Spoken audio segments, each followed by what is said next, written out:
Imagine stepping onto the floor of a major Wall Street bank, like 20 or 30 years ago. Oh man, the chaos. Right. If you've seen the movies, you know the exact vibe. Yeah, the screaming, the phone. Exactly. The sheer volume of noise was just deafening.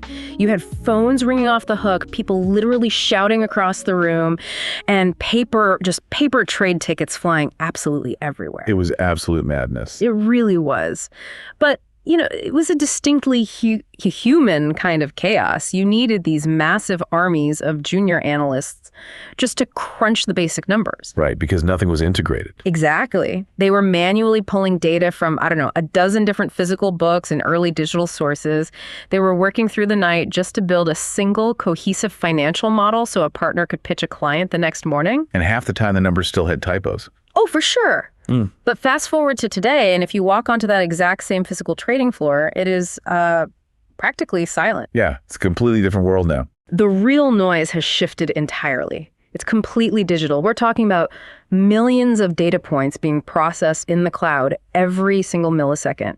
We built this massive financial data assembly line to basically replace all that paper. Which was a huge leap in itself, just digitizing it. Totally. But here is the critical thing for you to understand today as you're listening. We are standing on the edge of another monumental shift in how finance operates. Yeah, a paradigm shift, really. Right. We aren't just giving human analysts faster calculators or better search engines anymore. We are talking about giving them digital colleagues. That's a great way to phrase it, actually. Digital colleagues. That's what they are. They're autonomous agents that don't just fetch the raw data, but they actually understand it, analyze it, and write the final investment report before the human analyst even finishes their morning coffee. And that transition, moving from a passive tool to an active participant, it completely changes the underlying economics of the entire financial industry. How? Well, think about it. When the software stops being just a reference library and starts acting like a highly paid junior employee, the inherent value of that software just skyrockets. Right, because you're replacing human labor costs. Exactly. But on the flip side, so do the costs of running it. The compute power isn't free. Which brings us directly to the core mission for today's deep dive. We are adopting our talk tickers format for this one. Love the talk tickers format. Me too, because look, if you are a retail investor, you already know that listening to a corporate earnings call can be incredibly dry. That's putting it mildly. They're basically sedatives. Right. They are packed with dense Wall Street jargon, endless legal safe harbor statements, and, executives doing basically everything they can to avoid giving a straight answer to a simple question. It's an art form, really. It is. But we are taking the opposite approach here. We are data forward. We are speaking in plain language. We are going to form a strong opinion by the end of this. And most importantly, we are looking for actionable takeaways for your portfolio. So what's the target today? Today, we are opening up the hood on FactSet, ticker symbol FDS. FactSet, a classic. We are dissecting their Q3 2026 earnings call because FactSet is just a fascinating test case right now. This is a legacy titan in the financial data space. Yeah, they've been around forever. Literally forever. They just celebrated the 30th anniversary of their IPO. That means they survived the dot-com bubble, the entire 2008 financial crisis, the pandemic, all of it. And they're still swinging? Still swinging, but they are making a massive claim right now. They are actively telling Wall Street that they are no longer just a terminal you log into. They are claiming they are becoming, quote, mission-critical AI infrastructure. That is quite the pivot for a 30-year-old data terminal. It is. So the question we need to answer for you today is simple. Is this a genuine fundamental transformation of their business model? Or is this just, executives playing AI buzzword bingo to artificially pump up their stock price? Which we see all the time, frankly. To figure that out, we really have to ignore the flashy press releases and go straight to the foundational math of the business. Show me the numbers. Exactly.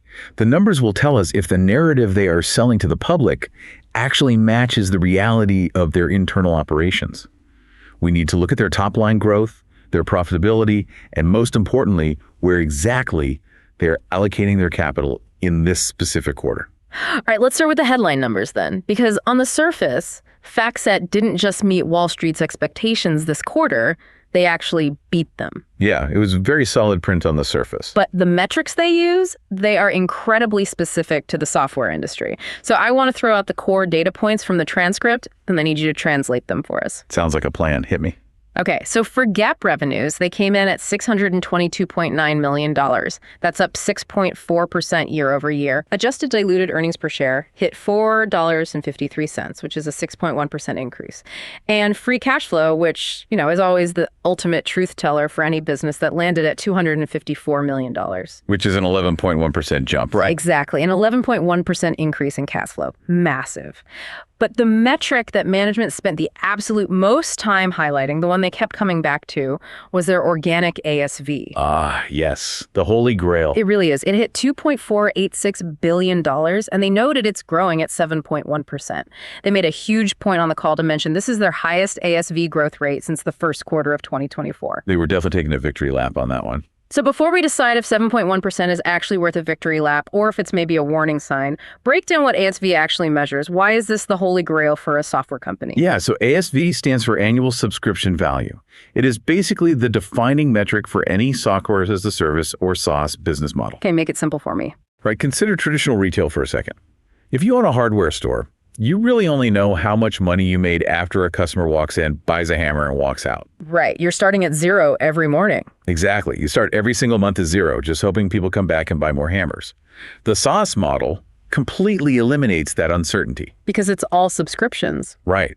When FactSet signs a contract with a massive global investment bank, that bank isn't buying a one-off product.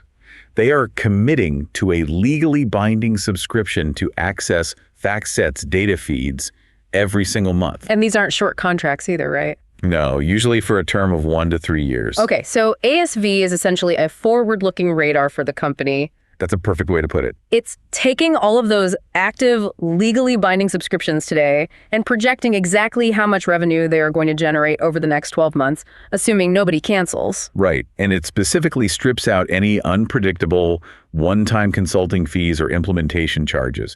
It's just the pure subscription. So that forward-looking nature is why Wall Street obsesses over it. Absolutely. It represents pure, predictable, recurring revenue. When FactSet reports that their organic ASV is nearly $2.5 billion, they are telling investors something incredible. Which is? They're saying that even if their entire sales team just closed up shop and took a year-long vacation starting tomorrow, the company is already contractually guaranteed to bring in nearly $2.5 billion over the next year. Wow, that is a wild safety net. It really is. And when they say that number is growing organically at 7.1%, meaning they achieve that growth through actual sales, not just by buying a smaller company and absorbing their revenue, it proves the underlying engine of the business is actually accelerating. Right. They added, roughly $35 million in new recurring annual revenue in a single 3-month period? Yep. Just 3 months. Okay, but let me push back on the enthusiasm around that specific 7.1% number for a second. Sure. Play devil's advocate. Because to a retail investor who is used to hearing about, hot tech startups doubling or tripling their revenue every single year, a 7.1% growth rate might sound, a little sluggish.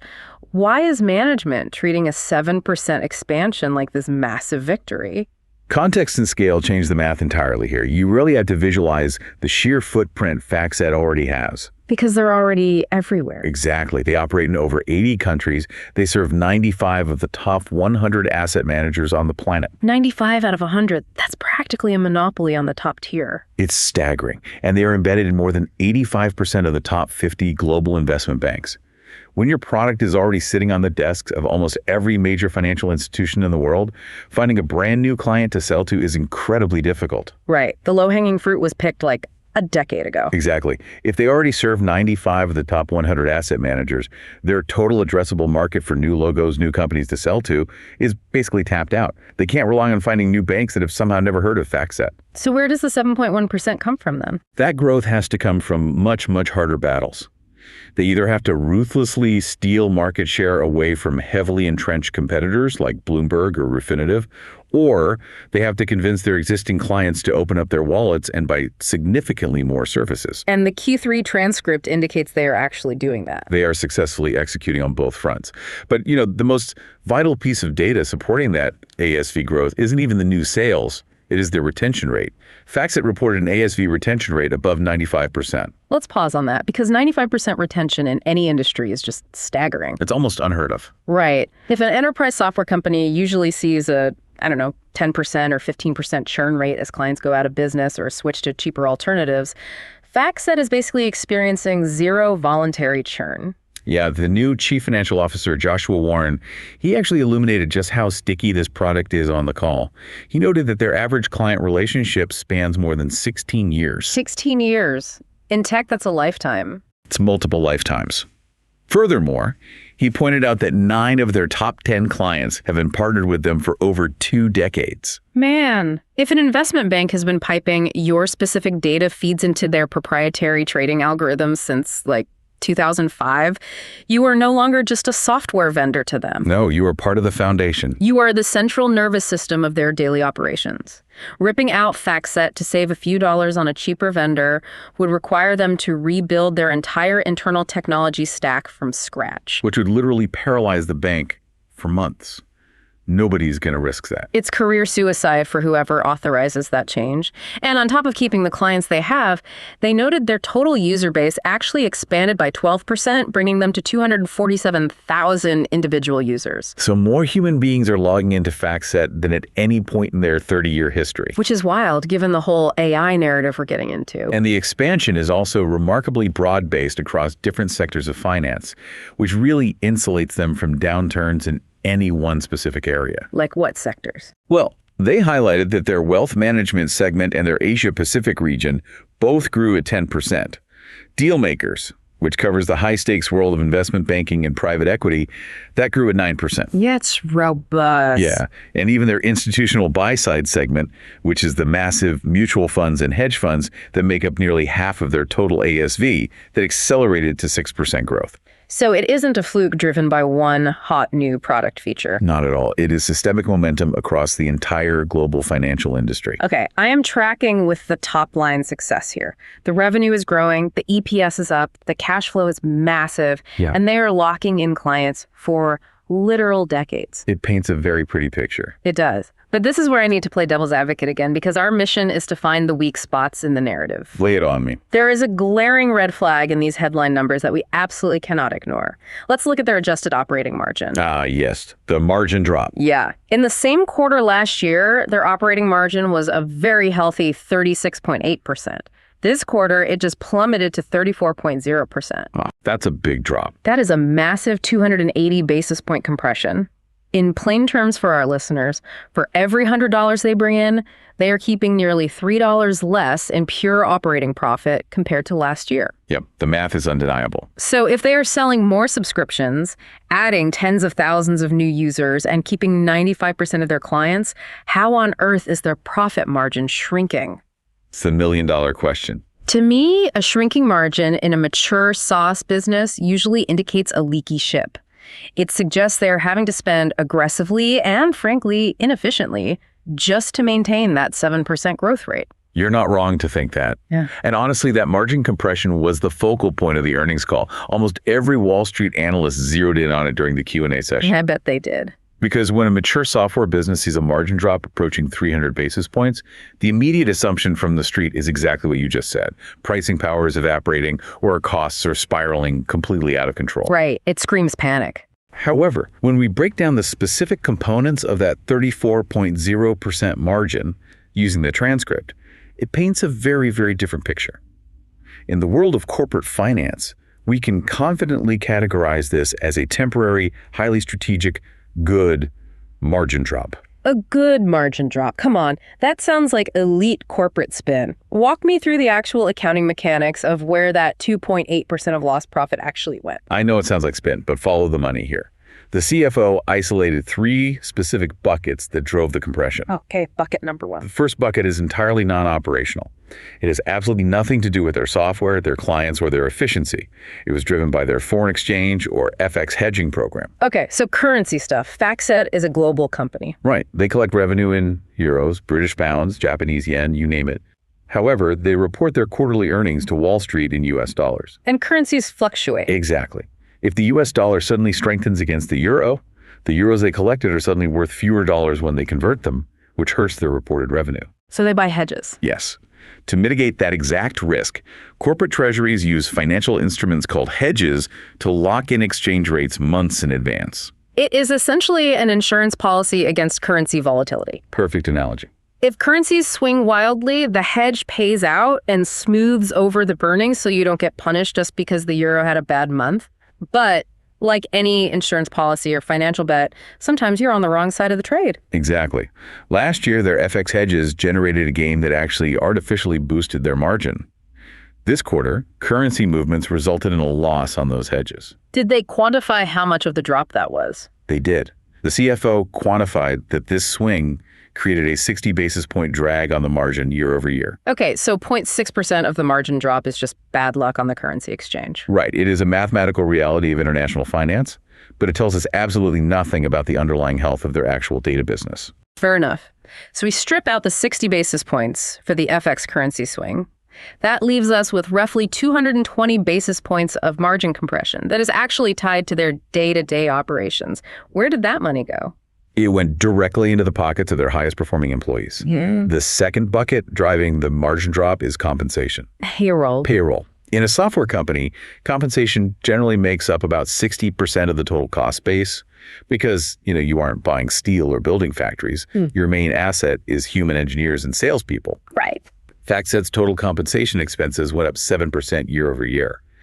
But the crucial detail the CFO provided is that their overall headcount actually went down by 1%. Wait. They are paying out 7% more money to a slightly smaller pool of employees. Yes, they are. How is paying out massive raises or bonuses a good thing for a shareholder who just saw their operating margin shrink? On the surface, that looks like terribly mismanaged expense control. It totally looks that way until you understand the highly specific accounting mechanics of SaaS sales commissions. The increased compensation expense wasn't a blanket raise for the whole company. It wasn't. No, it was driven almost entirely by performance-based commissions linked directly to that massive 7.1% ASV outperformance we just spent 10 minutes praising. Oh, okay. Yeah. When a SaaS salesperson closes a massive multi-year deal with a bank, they are paid their commission up front, usually in the quarter the deal is officially signed. And FactSet has to record that commission check as an immediate expense on their income statement. I see the friction here. The expense hits today, but the revenue from that contract is trickling in over the next 12 to 36 months. That is the core of the SaaS accounting mismatch. It's famous in the industry. Yeah. If your sales team is having a terrible, mediocre quarter, your margins actually look incredibly stable because you aren't paying out any big commissions. Right, your costs are artificially low. But when your sales team absolutely crushes their targets and signs a record number of new contracts, your margins temporarily collapse. The upfront cost of acquiring the contract hits the books immediately, creating a drag on profitability. But that upfront cost guarantees a steady stream of highly profitable revenue for years to come. Exactly. It is literally the cost of winning. Management is more than happy to take a short-term hit to their operating margin if it means securing billions of dollars in future guaranteed cash flow. Okay, that reframes the margin drop entirely. You are more than happy to write those commission checks if it means locking in that ASV. You'd write them all day long. So we've accounted for the bad luck with international currencies, and we've accounted for the massive payout to the sales team for a job well done. But that doesn't cover the entire 2.8% drop. What was the third bucket pulling down their profitability? The third bucket is where this story really transitions from a standard financial review into a fascinating look at the future of the industry. Okay, color me intrigued. The remainder of the margin compression was driven by a massive, aggressive spike in technology spending.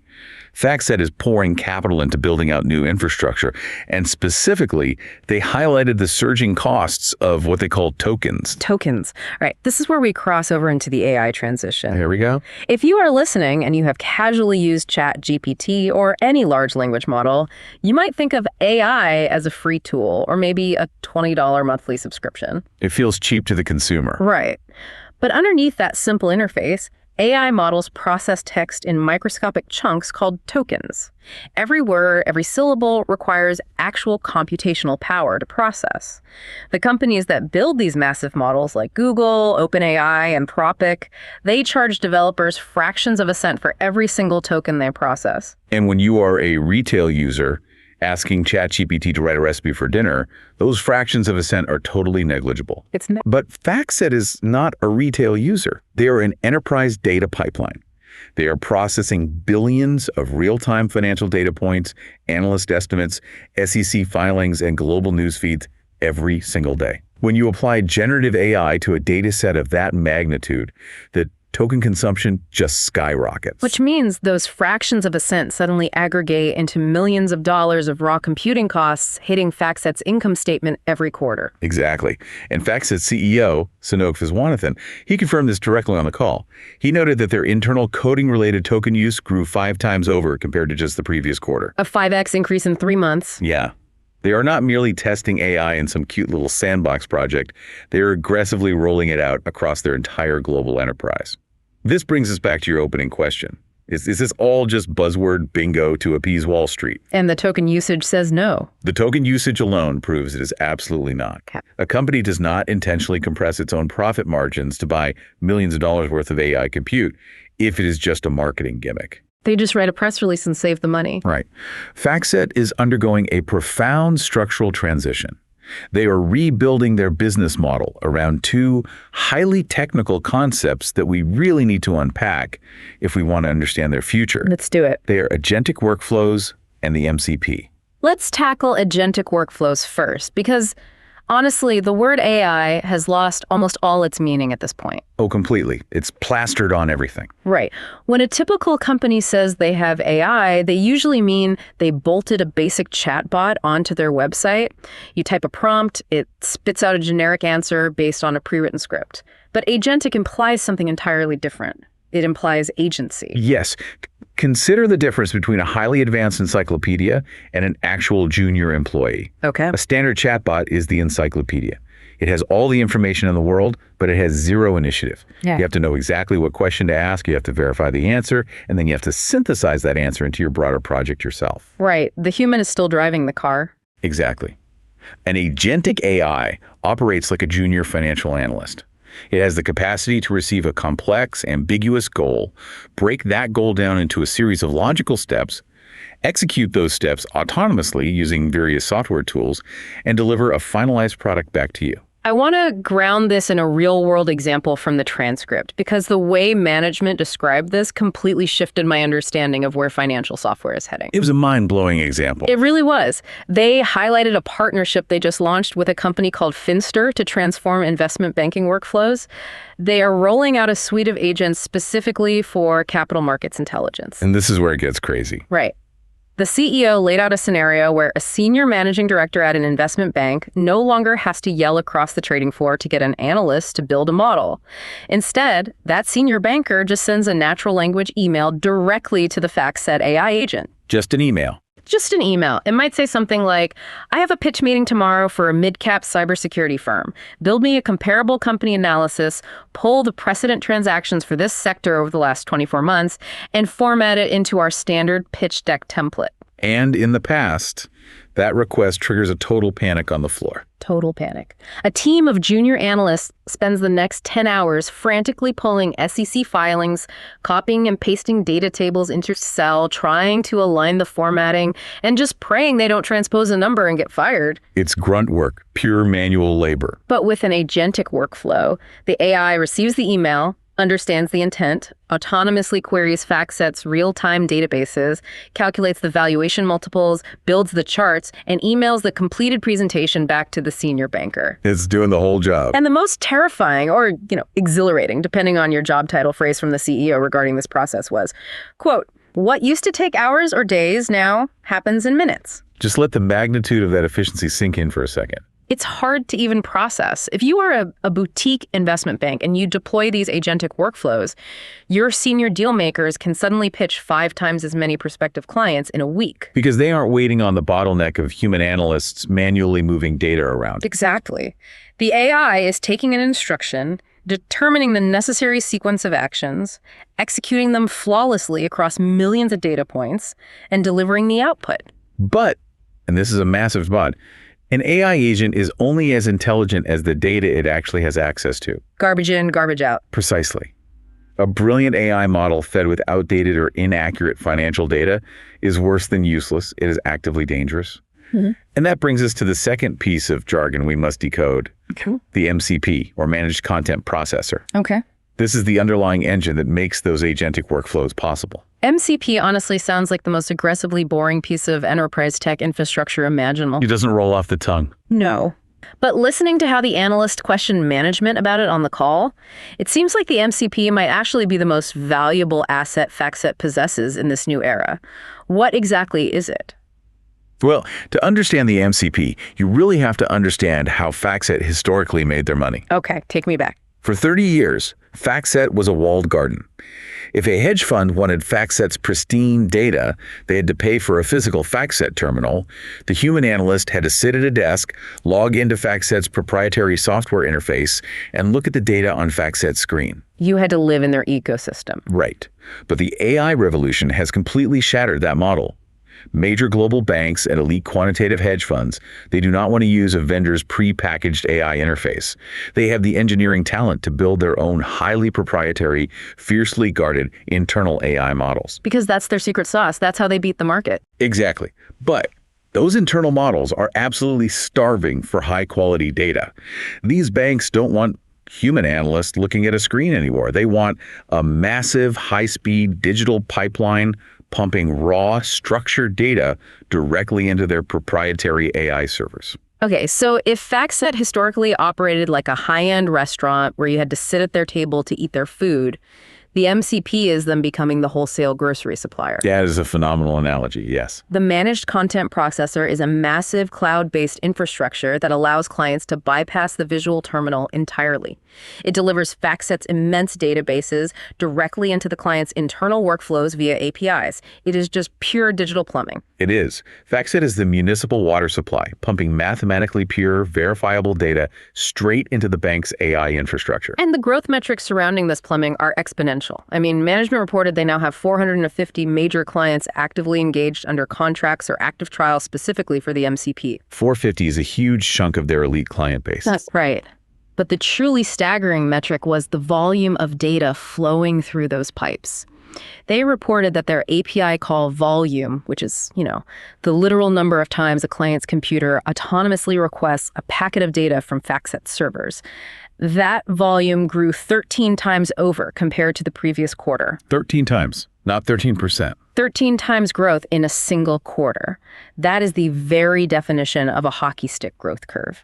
You don't see 1,300% sequential growth in a mature 30-year-old company unless a fundamental paradigm shift is occurring. You really don't. And the transcript is loaded with incredible statistics that prove this isn't just an abstract theory. I want to highlight the 3 most surprising data points from the call that demonstrate FactSet is successfully executing this transition. Let's hear 'em. Because these are the specific metrics that any retail investor considering the stock needs to internalize. Right, let's walk through them, starting with how FactSet is applying these tools to their own workforce. Yeah, stat number 1 is all about internal efficiency. FactSet isn't just selling the AI dream to investment banks. They are aggressively drinking their own champagne here. I love that. They deployed advanced AI-assisted coding tools, similar to GitHub Copilot, directly to their own internal software engineers. And the results are, frankly, shocking. Management stated that 27% of all the committed code in participating teams is now being authored entirely by AI agents. Over a quarter of their code. A quarter of the software that runs FactSet is being written by machines today. Because of that massive leap in individual developer productivity, FactSet actually initiated a 10% reduction in their technology workforce during the quarter. Now let's pause on that 10% headcount reduction, because context is crucial here. In many scenarios, laying off a tenth of your engineering staff signals severe financial distress or a shrinking product roadmap. Usually it means the company is in trouble. Right. But in this context, it signals the exact opposite. FactSet is fundamentally breaking the historical linear relationship between revenue growth and headcount growth. Explain that. Historically, in the software industry, if you wanted to build 20% more product features or process 20% more data, you had to hire 20% more engineers to do the manual labor. It was a 1-to-1 ratio. More work equals more payroll. Exactly. By integrating AI that writes over a quarter of their code, FactSet can now scale their operations and accelerate their product development without ballooning their payroll expenses. And it isn't just the coding either. They are applying these AI agents to the most tedious parts of their data operations. Oh, the data extraction. Yes. Think about how FactSet actually builds their databases. When a company in Japan releases a messy, poorly formatted PDF of their quarterly earnings, historically, a human operator at FactSet had to manually open that PDF, locate the financial tables, and physically type those numbers into FactSet's system. Which is insanely prone to human error, by the way. Totally. But management noted they have now deployed computer vision and large language models to handle this extraction. The AI visually reads the PDF, understands the context of the columns regardless of how weird the formatting is, and maps the data directly into the database. It's incredible. And this reduced the human operator touch time by more than 50%. And that 50% reduction in processing time is pure margin expansion waiting to happen. Exactly. The 10% reduction in tech headcount isn't a retreat. It is a company aggressively realizing the efficiency promises of AI, which frees up capital to invest in even more advanced infrastructure without sacrificing their overall profitability. Which perfectly sets up stat number 2. Client adoption. If FactSet is seeing these massive internal gains, are their clients actually buying into it? That's the real test. Right. And management reported that 90% of their top 50 clients are now actively using 4 or more distinct FactSet AI solutions. 90%. 90%. They aren't just running a small pilot program with a single tool. They are fully integrating a suite of AI products across their workflows. Furthermore, over 20% of their top 100 clients are already paying to use that MCP data pipeline we just talked about. To appreciate the gravity of that adoption rate, you really have to understand the psychology of institutional finance. They move slow. Global banks are famously, almost comically, slow to adopt new technologies. They are paralyzed by compliance requirements, regulatory oversight, and massive data security fears. Getting a new piece of software approved takes a year. At least. The fact that 90% of the top 50 financial institutions in the world have rapidly deployed 4 or more FactSet AI solutions illustrates a profound desperation. Desperation, I like that word for this. These firms realize that AI is an existential competitive advantage, and they are moving at unprecedented speed to ensure they aren't left behind by their rivals. And that desperation to adopt AI leads directly to the most important metric of the entire earnings call. This is stat number 3, the wallet share stat. This is the big one. It is. The CEO explicitly stated that quarter over quarter, the overall ASV growth among clients who are using their AI solutions was 50% higher than the ASV growth of clients who are not using AI. That right there, that is the smoking gun for the entire bullish thesis on the stock. Yep. That is the definitive proof of monetization. They aren't just giving AI away as a free upgrade to keep clients happy. The data proves that if a client integrates FactSet's AI tools, that client inevitably ends up spending significantly more money on FactSet's core data products. But walk me through the logic of that. Why does giving a client a smarter software tool make them spend 50% more on the raw data? Well, it's because generative AI models are incredibly hungry, voracious consumers of information. They need food. Exactly. To get an accurate, reliable answer out of an agentic workflow, you need a vast, comprehensive knowledge graph for the AI to pull from. If a banker asks the AI to evaluate a supply chain disruption, the AI can't just look at historical stock prices. That's not enough context. No, it needs access to global shipping data, ESG metrics, private market precedent transactions, and real-time news sentiment analysis across dozens of languages.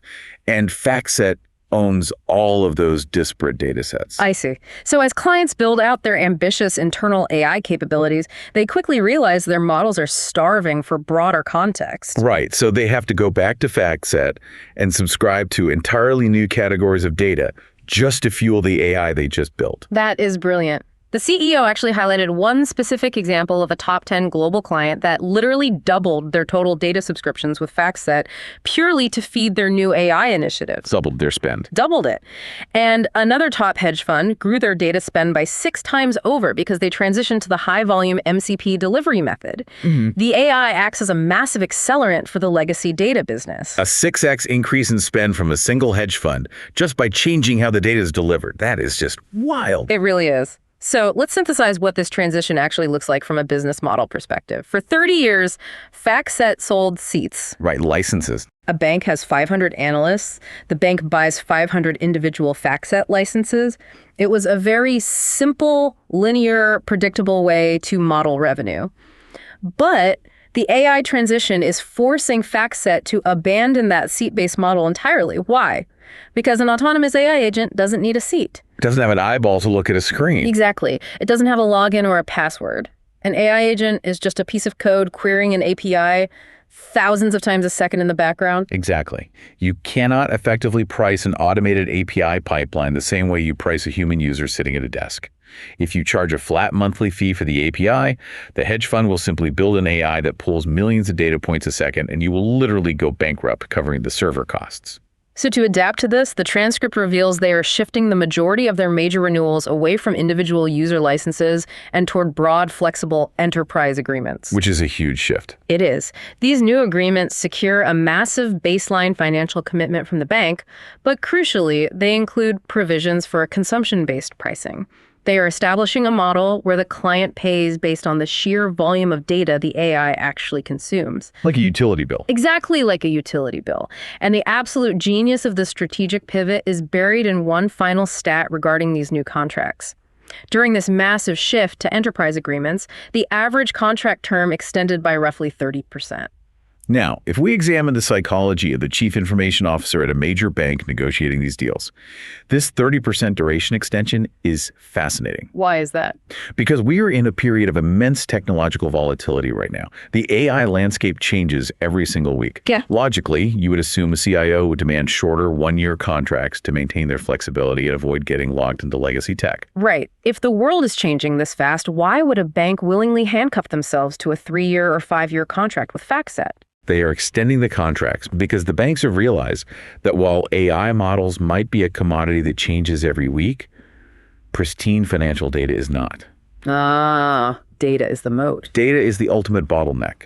The banks are terrified of losing their access to high-quality, normalized, reliable financial information.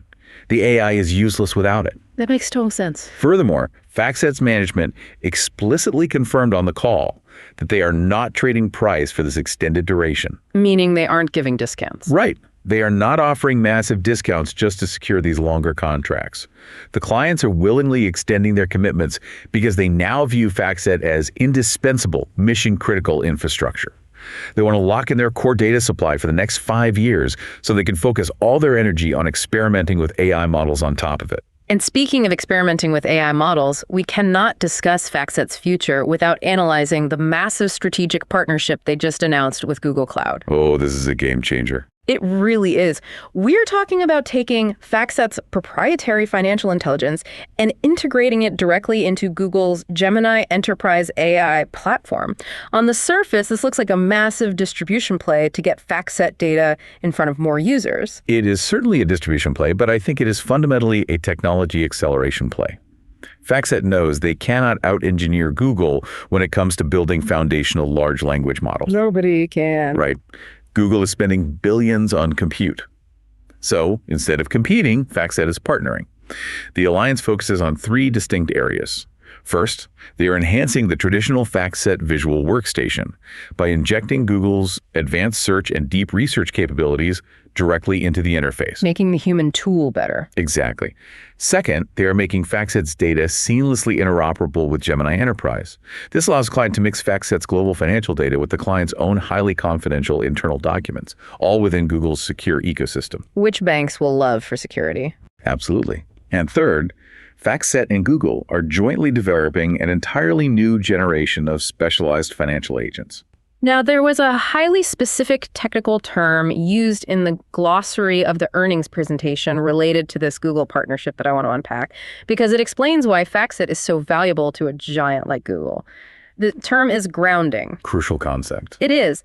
In the context of generative AI, grounding is a technique used to ensure that a model's outputs are strictly tethered to specific trusted data sets. It is the technical solution to the AI industry's biggest problem. hallucinations. Right. The AI just making things up. Exactly. If you ask a generic AI chatbot for a stock recommendation, it might just invent a fake earnings report out of thin air because it is just trying to predict the next logical word in a sentence. Which is fine for writing a poem. But in institutional finance, hallucinations are not a quirky bug. They are a catastrophic liability. If an AI hallucinates a single decimal point on a billion-dollar bond yield calculation, the trade executes incorrectly, millions of dollars evaporate, and someone goes to federal prison. That is the existential threat of AI in finance, really. And it is exactly why FactSet's ultimate economic moat isn't their software interface. It is their 30-year reputation for mathematical purity. Mathematical purity, I love that. By partnering with Google, FactSet is essentially positioning itself to be the definitive grounding engine for all financial AI. Google provides the brilliant processing power, the reasoning capabilities, and the natural language understanding. FactSet provides the absolute, verifiable, auditable truth. So the AI cannot hallucinate because its answers must be grounded in FactSet's proprietary data architecture. Exactly. It's a perfect synergy. So if we pull all of this together and look back at the margin drop that triggered this entire investigation, the profit margin compressed by nearly 300 basis points. But it compressed because they were paying their salespeople massive performance bonuses for successfully locking global banks into longer, larger enterprise agreements. And it compressed because they were buying the massive AI server capacity and tokens necessary to automate 27% of their own coding, cut their manual data extraction time in half, and build out this foundational partnership with Google. Right. When you lay out the mechanics of how that money is actually being spent, that does not sound like a legacy company struggling to tread water. Not at all. That sounds like a company aggressively and intelligently financing its own evolution into a higher margin business. It is the textbook definition of absorbing short-term pain to guarantee a massive long-term gain. And management was unequivocally clear on the call that they expect the heavy lifting of these technology investments to start paying off immediately. They are positioning the company to drive significant operating leverage and margin expansion in the very near future. Which transitions us seamlessly from looking in the rearview mirror of Q3 to looking through the windshield at the future. Let's examine management guidance. Yes, Section 3. They provided their reaffirmed outlook for the full fiscal year 2026. For organic ASV growth, they are projecting an increase between $130 million and $160 million. Okay. For total GAAP revenue, they're guiding to a range of $2.45 billion to $2.47 billion. For the hotly debated adjusted operating margin, they are holding remarkably steady, predicting it will land between 34.0% and 35.5% for the year. Okay, so no further drop. Right. And for adjusted diluted EPS, the range is $17.25 to $17.75. Now, on Wall Street, simply reaffirming previous guidance can sometimes be interpreted as a disappointment. Because there's no big raise. Exactly. It implies no massive upside surprises. But you read these transcripts differently. You really have to listen closely to the tone, the specific phrasing, and the context of the executives delivering those numbers. Consider the new CFO, Joshua Warren. He is just 10 weeks into the job. Brand new. The classic playbook for a newly appointed CFO in corporate America is to execute a kitchen sink quarter. You lower all the financial expectations, you blame any lingering inefficiencies on the previous management regime, and you intentionally set the bar incredibly low so that you can easily step over it and look like a hero in your next few quarters. Right. It's the oldest trick in the book. Under-promise so you can over-deliver later and get a big bonus. But Warren didn't play that game. He didn't play it at all. Instead of lowering expectations, he explicitly stated that on both revenue and earnings per share, FactSet is, quote, tracking toward the high end of those ranges based on our business trajectory. Tracking toward the high end. And the CEO, Sanoki Viswanathan, doubled down on this confidence. When discussing their crucial ASV growth, he also noted they're tracking toward the high end of reaffirmed ranges. So without technically filing an official raise to their guidance ranges, which would trigger a whole different set of Wall Street modeling updates, they're effectively winking at the analysts. Totally winking. They are saying, expect us to hit the absolute ceiling of what we promised you. Furthermore, when an analyst challenged them during the Q&A about maintaining this momentum into the fourth quarter, because Q4 of the prior year was their largest quarter in history, making it an incredibly difficult comparison on a year-over-year basis, the CEO was remarkably candid and confident. What did he say? He revealed that just 1 month into the current quarter, their bookings are already pacing ahead of last year's record numbers. The sales pipeline is robust, and the transition to AI-driven enterprise agreements is acting as a massive structural tailwind. It sounds like management isn't just blindly hoping they hit the target. They have already painted the bullseye around the arrow. Yeah, that's exactly what it feels like. With a 95% retention rate and those massive enterprise contracts locked in for 3 to 5 years, FactSet possesses a level of visibility into their future cash flows that most businesses can only dream of.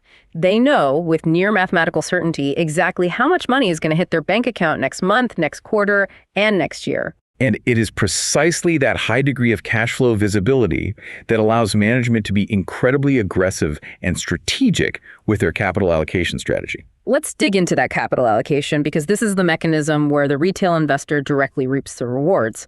FactSet generated a massive $254 million in free cash flow this quarter alone. How are they actually deploying that war chest? The CFO laid out a very disciplined 3-tier framework. First, they fund organic investments in high-growth internal projects. That covers the surging token costs and the AI infrastructure build-out we talked about. Got to feed the machine first. Second, they evaluate strategic acquisitions or partnerships, which covers the capital required to integrate with Google Cloud.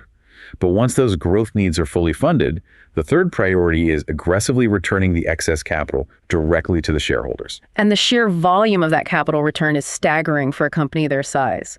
For the fiscal year to date, they have already returned $629 million to shareholders. That's a massive number. In the third quarter alone, they executed $203 million in share repurchases, buying back nearly 1 million shares of their own stock at an average price of roughly $219. Let's walk through the mechanics of a share buyback for a second, because it is one of the most powerful tools a mature company has. Please do. By using their cash to buy their own stock on the open market and retiring those shares, FactSet reduces the total number of shares outstanding. If the overall value of the company stays exactly the same, but there are 1 million fewer slices of the pie, every remaining slice automatically becomes larger and more valuable. It mathematically boosts the earnings per share without requiring a single new sale. Exactly. It is a form of financial engineering, certainly, but it is the healthiest kind. It signals that management, the people who know the internal numbers better than anyone else, fundamentally believe their own stock is currently undervalued by the market. Because why else would they buy it, right? Right. And alongside those massive buybacks, they also declared a quarterly dividend of $1.16 per share. And this isn't just a standard tech sector dividend. This specific payout represents FactSet's 27th consecutive year of increasing their dividend. 27 consecutive years of dividend growth. Just let that track record sink in. That means through the collapse of the dot-com bubble, through the devastating global financial crisis of 2008, Survived that too. through the unprecedented shutdowns of the 2020 pandemic. Every single year, regardless of the macroeconomic chaos, FactSet generated enough excess cash to increase the payout to their shareholders. That level of extreme consistency is vanishingly rare, especially in the technology sector where companies are incredibly prone to boom and bust cycles. It speaks to the absolute non-negotiable necessity of their product. When a recession hits, financial institutions will fire investment bankers, they will slash travel budgets, they will close regional offices, but they absolutely cannot afford to turn off their data feeds. Doing so would render them completely blind in the market. Which brings us full circle back to the margin guidance that caused so much hand-wringing earlier. Despite all the aggressive investments they are making in AI compute, and despite the temporary 300 basis point margin compression this quarter due to massive sales commissions, management confidently reaffirmed their full-year margin guidance of 34.0% to 35.5%. Think about the math required to hit that target. If they're tracking to the high end of their revenue ranges, and they have already reduced their internal technology headcount by 10% through AI coding efficiencies, they are setting the stage for massive operating leverage in the second half of the year. Right. The math becomes incredibly compelling. If your revenue is accelerating, but you've permanently cut your internal coding costs by 27% and your manual data extraction costs by 50% using AI agents, Your margins are going to explode. your expense base is shrinking while your top line is growing. Every new dollar of revenue that comes in from those longer enterprise contracts is going to drop straight through to the bottom line as pure profit. The executives are projecting total confidence because the structural, painful reforms they implemented earlier in the year are already bearing fruit. They absorbed the initial cost shock of the AI transition, the spike in token usage, and the infrastructure build-out, and now they're preparing to reap the outsized rewards of those scaled efficiencies. All right, we have torn apart the headline numbers, we have decoded the underlying mechanics of their AI transition, and we have analyzed the subtext of management's financial guidance. It is time for the final segment of our Talk Tickers format.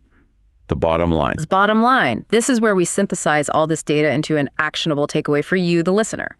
Based on everything we have unpacked from this Q3 transcript, I have to ask you for your final verdict. If a retail investor is looking at FactSet right now, are you taking a bullish or bearish stance? Based on the structural changes revealed in this quarter, I am taking a very strong bullish stance on FactSet. Give me the core thesis. Break down the actionable advice. If you currently hold the stock in your portfolio, this is a firm hold, potentially even a place to add on any macroeconomic weakness. If you are considering initiating a new position, FactSet represents an incredibly rare breed of company in the current market environment. Because they aren't just selling a story. Right. We are presently surrounded by a tidal wave of AI hype. Almost every legacy technology company is issuing press releases promising that generative AI will revolutionize their business model, someday in the future. FactSet is fundamentally different. They are not selling a promise, they are actively monetizing AI today. The proof is in that 50% higher ASV growth for the clients using their AI solutions. Precisely. They have empirically proven that enterprise AI adoption directly correlates with massive wallet share expansion. As their clients deploy more sophisticated internal models, those models require vastly more FactSet data to function accurately. But beyond just top-line revenue growth, FactSet's internal operational overhaul is a masterclass in building future operating leverage. It really is. They are successfully executing a dual mandate. First, they are locking their biggest clients into longer, more lucrative enterprise contracts, extending average durations by 30%. And second, they are simultaneously deploying AI internally to slash their own coding and data extraction costs. You have rising contractually guaranteed revenue intersecting with a shrinking AI-optimized cost base. That is a mathematical recipe for explosive profit margin expansion in the quarters to come. They have maintained their pricing integrity, they are deepening their protective moat through open architecture data partnerships with titans like Google Cloud, and they continue to reward their shareholders with massive share repurchases and a 27-year streak of dividend growth. It's quite the pitch. FactSet offers the defensive stability of a utility company, paired with the offensive growth engine of the AI revolution. That is a remarkably powerful combination. The defensive bedrock of a 27-year dividend aristocrat, layered with the exponential upside of being the core data pipeline for artificial intelligence and global finance. Well, as we wrap up this deep dive, I want to leave you, the listener, with a final provocative thought. It is something to mull over as you watch the financial software market evolve over the next few years. What's the thought? During the Q&A portion of the call, FactSet CFO Joshua Warren made a subtle but critical point. He noted that consumption-based pricing for their new AI offerings is currently a modest contributor to their overall revenue, but management fully expects these activity-based data streams to become a massive driver of long-term growth. Right, the API tolls. Think about what happens to FactSet's underlying revenue model as this transition accelerates over the next 5 years. Right now, Wall Street banks generally pay a flat, predictable fee for a human analyst to sit at a desk, log into a terminal, and manually click through data for 10 or 12 hours a day. And humans have limits. A human can only process so much information before they have to sleep. But what happens when that human is entirely replaced or augmented by a suite of agentic AI workflows? An AI agent does not sleep. It does not sleep, it does not take weekends off, it does not suffer from eye strain. A bank's internal AI can run millions of automated, complex data queries 24 hours a day, 7 days a week. It will constantly monitor global markets, scan international news feeds, recalculate bond yields, and update thousands of financial models in real time. The volume is unimaginable. If FactSet successfully completes this transition to a consumption-based pricing model via their managed content processor, where they charge even a fraction of a cent for every piece of data an AI agent pulls through their API, their revenue ceiling will completely detach from the physical limitations of the financial industry. That's a wild thought. Their growth will no longer be tied to the number of human analysts working at Goldman Sachs or Morgan Stanley. Instead, their revenue will be tied directly to the sheer unbounded volume of computational processing happening in the cloud. Which is only going up. Remember the concept of the financial data assembly line we talked about at the beginning of the show? The one that is rapidly shifting from human hands to autonomous AI agents? Yeah. FactSet isn't just building the tools for that new digital assembly line. By controlling the pristine data that those AI models desperately need to avoid hallucinating, FactSet is quietly positioning themselves to be the unavoidable toll booth at the entrance to the factory. And everyone has to pay the toll. Every time an AI model wants to make a trade, build a pitch deck, or analyze a market, it has to pay the toll for the data. Are we looking at the future monopolistic toll booth of financial AI? And if we are, how much is that toll booth ultimately worth? Something to think about for sure. Thank you for joining us on this deep dive. Keep researching, keep asking the hard questions, and we will see you next time.